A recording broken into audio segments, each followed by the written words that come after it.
There is a peculiar paradox in human existence. The more we chase something, the more it eludes us. Be it liberation, God, or a fleeting moment of happiness, the act of desire inherently creates a distance. The Upanishads declare, Tat Tvam Asi. You are already that which you seek. Yet, how often do we forget this truth, drawn instead by the simmering allure of illusion?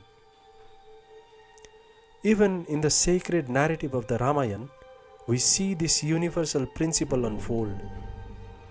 In the Aranya Kanda, Sita's desire for the golden deer is an unmissable example of how Maya, the illusion, clouds awareness of wholeness. She sees the deer, a creature of surreal beauty, and is overcome by longing. O Lord, if you catch this golden deer for me, I will take joy in it, she says. For a moment, she forgets the vastness of her own completeness, her place in the divine play, and projects her joy onto an external object. Ram, ever the embodiment of Dharma, hesitates. I perceive this deer as extraordinary, possibly an illusory Rakshas, he warns. But love, devotion, and duty sway his judgment. To fulfill Sita's desire, he sets aside his doubts and chases the illusion. The golden deer is not just a deer, it is Maya's play, a taste of human emotion, duty, and the power of desire to disrupt balance. And then there's Lakshman, the voice of reason, the cautionary guide. Ram instructs him to protect Sita, saying, O Lakshman, stay here and guard Sita well, for this forest is teeming with Rakshasas. But the seeds of chaos are already sown. Desire has taken root and it pulls everyone into its orbit.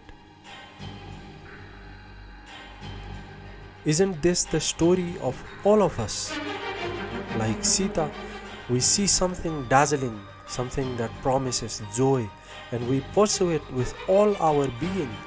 Like Ram, we suppress our intuition, driven by love or obligation. And like Lakshman, even the most steadfast among us can only watch as illusion unfurls its drama.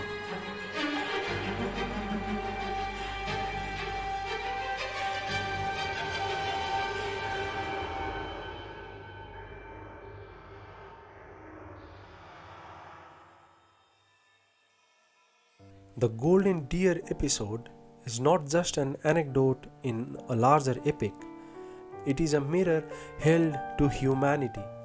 It shows how desire, no matter how pure or noble, creates ripples in the still lake of existence, and these ripples distract us from the truth that we are already whole.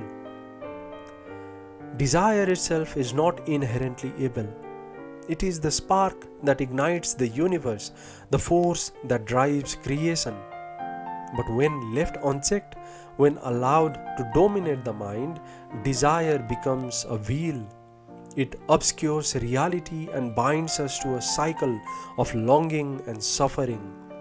Like Sita, we reach for the golden deer, believing it will bring fulfillment. Like Ram, we run after it, convinced it will complete us. But what happens when we catch it? We discover it was never real. And what then? To understand God, one must leave the desire for God. To understand liberation, one must abandon the longing for it.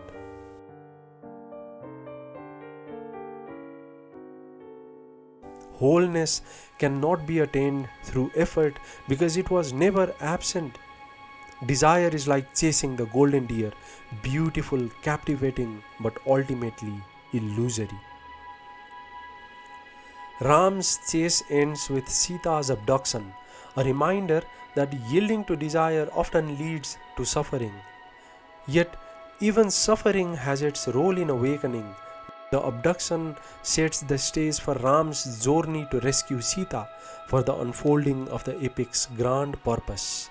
Isn't that the ultimate teaching of the Ramayana? That even illusion, even suffering is a part of the cosmic dance.